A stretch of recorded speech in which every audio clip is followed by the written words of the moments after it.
सत्ता परिवर्तन के लिए बेहद परेशान दिखा।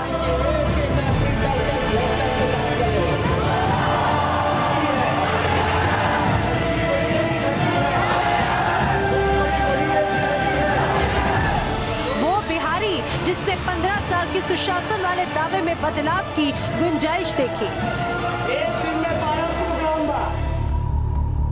चंपारण से मधुबनी और किशनगंज तक, सारण से समस्तीपुर और कटिहार तक, बक्सर से बेगूसराय और भागलपुर तक, रोहतास से नवादा और बांका तक, समूचे बिहार ने तेजस्वी में ही बदलाव की वो तस्वीर देखी। और इस चुनाव में तेजस्वी से तेजोमय हो गया बिहार। बिहार की चुनावी रैलियों में लोग तेजस्वी को देखने आते थे। बिहार के चुनाव प्रचार में जनता तेजस्वी को सुनने आती थी। नीतीश कुमार जी ने अच्छा कर दिया। प्रचार के महासमर में बिहार का युवा तेजस्वी के साथ खड़ा दिख रहा था। ये बेरोजगारी हटाओ आंदोलन है। कितने नौजवान बेरोजगार हैं, जरा हाथ उठा के बताओ। तेजस्वी यादव, तेजस्वी जी ही मुख्यमंत्री बनेंगे। बढ़ेगा बिहार, तेजस्वी बढ़ाएगा बिहार को। तेज रफ्तार तेजस्वी यादव। बिहार के बुजुर्गों में लालू के बेटे के लिए उम्मीद थी। बताइए किसका जोर चल रहा है इस बार? लालू यादव के हमारे तरफ। हम लोगों को एक उम्मीद है कि तेजस्वी जी अब आएंगे तो बिहार का विकास होगा। नहीं रोजगार है न पानी है, बच्चा यहाँ भूख मर रहा है, रोजगार नहीं है, पानी नहीं है।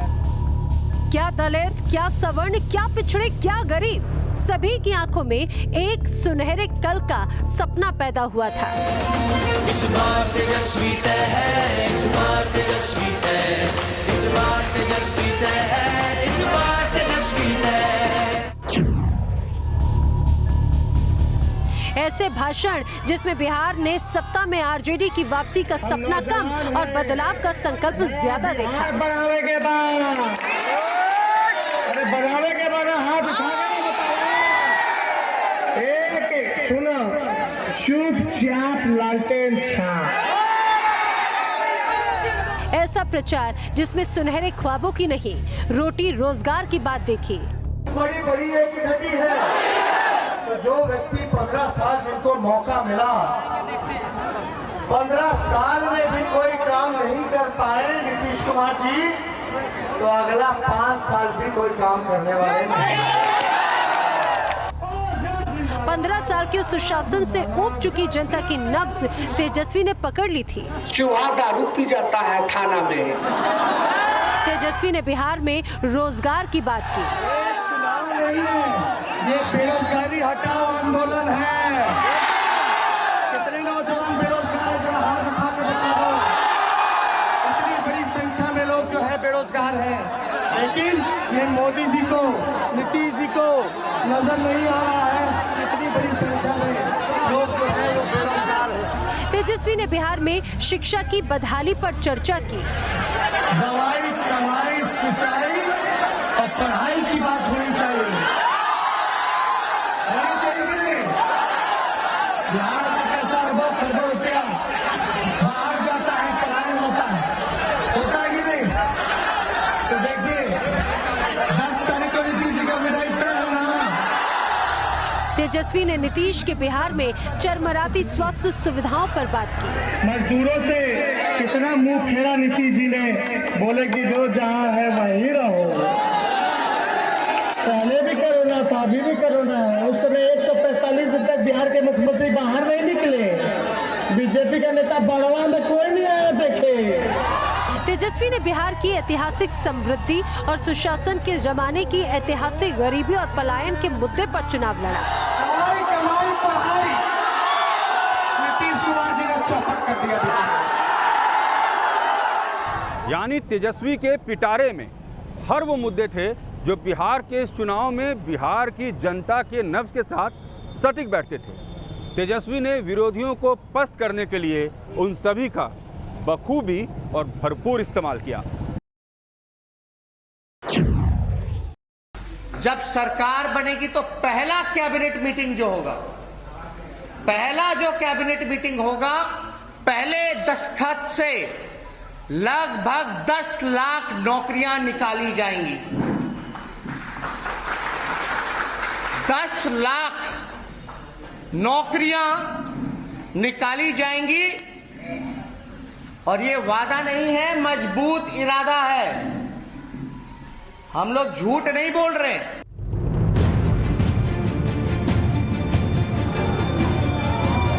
जिस बिहार के नौजवान वोटर्स के बीच रोजगार सबसे बड़ा मुद्दा था, जिस बिहार के नौजवान बेरोजगारी का दंश झेलने को मजबूर थे, उस बिहार से तेजस्वी ने बहुत बड़ा वादा कर दिया।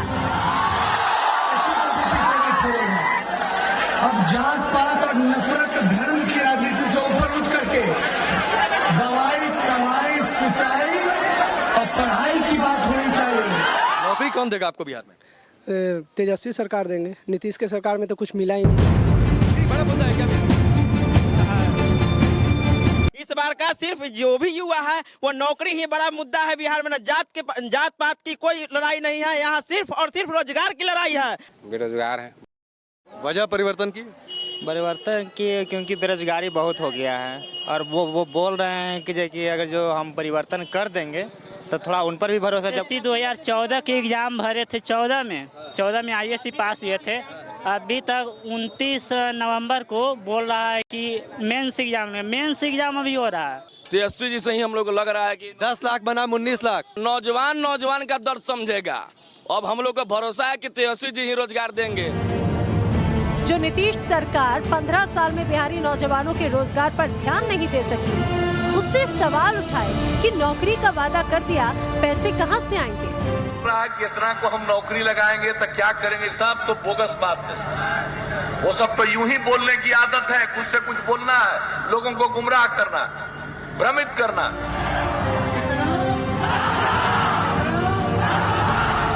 लेकिन तेजस्वी का ये वादा महज चुनावी जुमला नहीं, बल्कि आंकड़ों और बही खातों के दावे पर किया गया था। तेजस्वी ने दावा किया कि बिहार में 4 लाख से ज्यादा सरकारी पद खाली पड़े हैं। बिहार का बजट 2.13 लाख करोड़ का है, जिसमें 40% पैसा बिना इस्तेमाल के वापस हो जाता है। यानी बिहार के खजाने में 80,000 करोड़ का इंतजाम तेजस्वी तुरंत बताते हैं। और ये आंकड़े बिहार में सरकारी नौकरी की उपलब्धता को लेकर दिए गए। बिहार के नौजवानों को तेजस्वी की बातों में दम दिखा, जबकि रोजगार के मुद्दे पर नीतीश के डिनायल मोड का वोटर्स पर उल्टा असर पड़ा। क्योंकि रोजगार भले नीतीश सरकार के लिए बड़ा मुद्दा नहीं था, लेकिन एक तरफ जब देश में बेरोजगारी की दर 6.9% है, तो बिहार जैसे सूबे में ये करीब 1.5 गुना ज्यादा यानी 9.8% के करीब है। तेजस्वी ने बिहार चुनाव का एजेंडा रोजगार के मुद्दे पर सेट किया, तो आखिरकार एनडीए को मोर्चे पर आना पड़ा और बीजेपी ने 19 लाख रोजगार देने का वादा कर दिया। लेकिन तेजस्वी ने रोजगार और सरकारी नौकरी के वादे का फर्क वोटर्स को समझाने में कामयाबी भी पाई। पहले दस्तखत से लगभग 10 लाख नौकरियां निकाली जाएंगी और ये जितनी भी नौकरियां राष्ट्रीय जनता दल जो वादा कर रही है, जो देगी पहले कैबिनेट में, ये सरकारी नौकरियां हैं और स्थायी नौकरियां हैं। सरकारी नौकरियां और स्थायी नौकरियां हैं। 15 साल के सुशासन में जिस बिहार से गरीबी का रिश्ता और मजबूत होता गया, उस बिहार के वोटर्स को तेजस्वी ने ये बता दिया कि जब तक बिहार के बेटे बेटियों को बिहार में रोजगार नहीं मिलेगा, तब तक गरीबी से लड़ाई नहीं जीती जा सकेगी। पहला कदम मेरा मुख्यमंत्री का चलेगा तो 10 लाख नौजवानों को पेंशन 400 से 1,000 कर देंगे। क्योंकि वैसे तो एनडीए ने 15 साल तक बिहार में गरीबी दूर की, लेकिन गरीबी दूर होने का नया आंकड़ा अब तक नहीं मिला। 8 साल पुराने आंकड़े के हिसाब से पूरे देश में 26.97 करोड़ लोगों को गरीब माना गया और उस पैमाने पर भी बिहार की 3.58 करोड़ यानी देश के 13% से ज्यादा गरीब बिहार में ही थे। इतना ही नहीं, जब देश में प्रति व्यक्ति आय का औसत 92,565 रुपए है, तो बिहार के रहवासियों की औसत आमदनी 1/3 यानी 30,616 रुपए है। बताइए, इतना महंगा हो गया, कहाँ जाएगा मेरा गरीब? अभी भी पक्का मकान नहीं मिला। चुनावी रण में तेजस्वी की पोटली में स्वास्थ्य का मुद्दा भी था, खासकर बाढ़ से लेकर कोरोना काल तक के हालात में तेजस्वी को बिहार की बदहाल स्वास्थ्य व्यवस्था के मुद्दे पर सरकार को घेरने का बड़ा मौका मिल गया और ये कार्ड चुनाव में बड़े काम का निकला। और आप देखिएगा अस्पताल में तो क्या बदहाल व्यवस्था है। अस्पताल जाता है उसके बाद सीधे शमशाने में। ये बिहार के अस्पतालों की सच्चाई। तो हम देखिए बाढ़ की समस्या इतनी बड़ी है इन इलाकों में, लेकिन कोई सरकार की कार्रवाई या सुनवाई नहीं होती। हम नए सोच के हैं, सभी जात सभी धर्म सभी लोगों को साथ लेकर के चलना चाहते हैं। हकीकत भी कुछ ऐसी ही है। पूरे भारत में जहां पर 1343 लोगों पर एक डॉक्टर उपलब्ध है, तो वहां बिहार में एक डॉक्टर के जिम्मे 17,685 लोग हैं। स्वास्थ्य के क्षेत्र में इस बदहाली की वजह और उपाय नीतीश सरकार ने इस चुनाव में जनता के सामने नहीं रखे। ये तेजस्वी के लिए बड़े फायदे की स्थिति थी। बिहार से पलायन की एक बड़ी वजह शिक्षा की कमी भी है। तेजस्वी ने बिहार की जनता के सामने इस मुद्दे को रखा और हर रैली हर मंच से बिहार में शिक्षा की बदहाली का जिक्र किया। हालांकि विकास की आंकड़ेबाजी में नीतीश सरकार ने देश की विकास दर से 1.5 गुना ज्यादा तेजी से बढ़ते बिहार का आंकड़ा पेश किया, लेकिन बिहार के वोटर्स को उन आंकड़ों पर शायद कम भरोसा हुआ।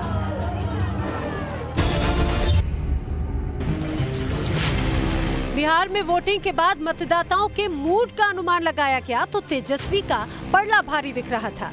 ज्यादातर एग्जिट पोल्स में नीतीश कुमार के लिए चैलेंजिंग हालात उभरते दिखे, लेकिन कुछ ऐसे चमत्कार भी संभव है जिससे नीतीश कुमार बाजी पलट सकते हैं।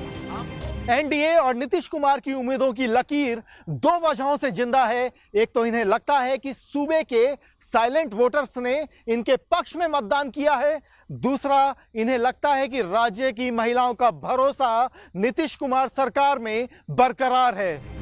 और अगर ऐसा होता है तो नीतीश कुमार की लॉटरी खुल सकती है, क्योंकि बिहार विधानसभा चुनाव के इतिहास में कई बार ऐसा देखा गया कि पुरुष वोटर्स के मुकाबले महिला वोटर्स की तादाद अधिक रही है। मिसाल के तौर पर देखें तो 2010 के बिहार विधानसभा चुनाव में 54.5% महिलाएं जबकि 51.1% पुरुषों ने वोटिंग की, जबकि 2015 के विधानसभा चुनाव में महिलाओं ने रिकॉर्ड 60.5% की वोटिंग की, जबकि पुरुषों का आंकड़ा महज 53.3% का रहा। 2019 के लोकसभा चुनाव में भी महिलाएं आगे रही, 59.6% महिलाओं ने वोटिंग की, जबकि पुरुषों का यह आंकड़ा 54.9% रहा। ये पैटर्न 2020 के विधानसभा चुनाव में भी दिखा। महिलाओं ने 59.7% की वोटिंग की, जबकि 54.7% पुरुषों ने मतदान किया। और ये 5% का फर्क चुनावी नतीजों को पलटने में काफी अहम भूमिका निभा सकता है।